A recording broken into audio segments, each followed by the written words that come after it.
Avata 2 after watching several videos because it definitely does cinematic flight as well as acrobatic, freestyle type flying.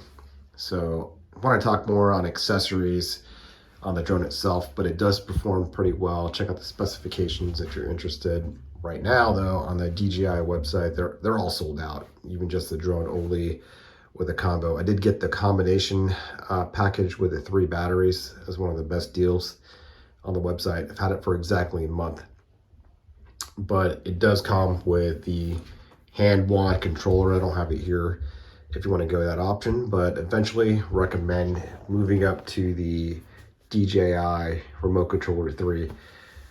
You buy this separately and follow instructions to bind it. Super easy. So you can fly manual mode with this. So if you get your throttle mode, I fly mode 2, your throttle and your yaw, your pitch and your roll. The only thing you really need to do to this after binding is adjust 2 screws on the back. The middle screw loosens the spring so it doesn't recenter itself, and then you got to tighten down the bottom screw so that it stays into place. If you don't tighten that screw, it kind of slightly springs back up here, so your throttle will always be moving. One of the first accessories I did was the transmitter itself. Again, this is DJI OS 4 protocol, so it's only good for this drone and I believe the DJI Neo. I bought some of these extended control sticks, not the lowest setting, but they're maybe 10 millimeters or just about 8 or 10 millimeters longer, so it gives you a little more finesse control. I'm not very good, still learning freestyle. So outside of the transmitter, here's the drone itself. You can see on here, these are the propeller guards right on the frame itself. Must have. There are various kinds you can buy. Test them out. Which one do you think flies better? Because this is like my 3rd set. The first one I had were like hard plastic and 1-piece hard plastic. It was flying funny after I had that on for a couple days. It was like twitching, or if I do a quick like flip and then do a split S, it would like twitch. I think it was causing some kind of vibration or noise to the gyros. Took that off and it was fine.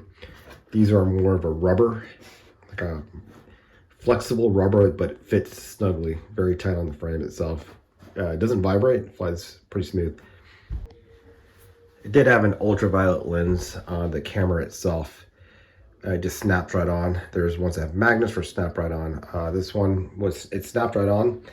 Fortunately, lost it yesterday when I crouched in some bushes. It just fell off. I'm gonna get another one. Really, all that does is just protect the glass on the camera itself, on the drone camera right there. You don't want to really scratch that. So ultraviolet UV lens is not really necessary. It doesn't do anything for digital film, only for regular film, but really just to protect the lens. You could also snap on, what are they called, ND filters if you want to run slower shutter speeds. So it's 1, 2 accessories. The 3rd accessory right here is this gimbal and lens guard. There are little rubber like grommets right here that give it a little bit of flexibility in and out sideways, but it does block any impact, either like directly to a structure or some object. Branches probably won't fit in here unless it's pretty small. You can see from one of the crashes I had, it's a little scratched up here on this guard, so it does help. Give that a shot if you want to try that. Just 4 screws. There's some with just 2, but there's 4 screws. It works out pretty well. It did have a landing gear on the bottom. I have to return it because it did break off one of the legs when I landed pretty hard. So I ordered another one of those. It does raise up the drone off the ground, off the surface, 25 millimeters, and it also stretches out to, I think, 35 millimeters, give it a little height. Optional, but I think that's a good thing. No issues with vibration. One of the other accessories I did put on was a battery retainer, a clip, a holder, because 3rd time flying the drone like acro style, when I crash, the battery will pop out. It can pop out, very possible just from it impacting the ground kind of hard or some object. It did happen to me, and of course you lose power. You have to go retrieve it. It was stuck like a few hundred feet away. Could even be a quarter mile away if you crash somewhere out there. So to prevent that, there was a clip-on retainer, but yesterday it landed probably like this or like this. It just snapped right off, so I lost it. I don't know where it went. There's another option where it screws on to the 2 screws here on the top. It's just one on the top here, and it clips to the back. And there's like a little lever so you can get your battery in and out. But instead of spending $12 to $14 on that, got creative. So I got some Velcro. Put Velcro, just pieces, adhesive side on the drone frame at the top and on the battery. And I found this strap, like a drone battery strap, just to lock it in place. Perfect. It's very solid. Right now I have it pulled out of hair so it doesn't use any energy. I noticed that when I have it in the drone, not used for a day or two, it does drain a little bit. So I keep it out. But slide your battery in, push it all the way, it clicks, and then lock it down with this Velcro. Works well. Doesn't move at all, so that's going to stay there for sure. Super cheap option. It's a good solution. Also, it will protect this backside of the frame and the battery too. So if you do land funny on a hard surface, it won't scratch that. This right here protects that. Protection here and on the bottom if you have a landing gear. Yeah, everything's great. The goggles are OS4 protocol, comes with the drone with a combination. Great range, super good clarity.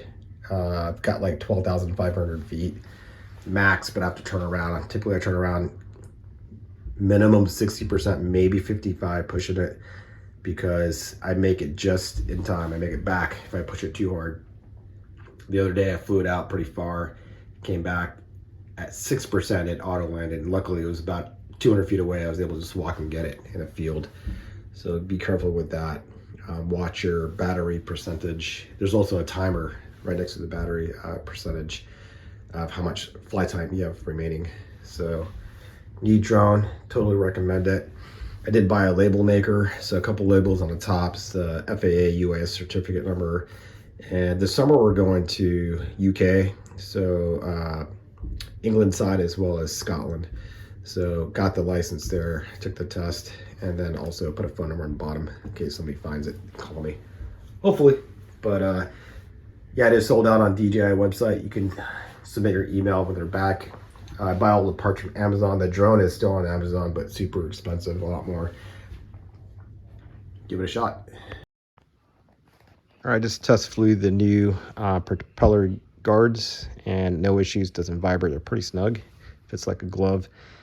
No vibration, flew just fine.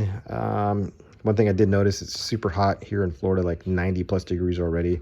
Airspeed, thrust, top speed is a lot less. I think I only hit like 55, 56 miles per hour. You'll see that in the video coming up.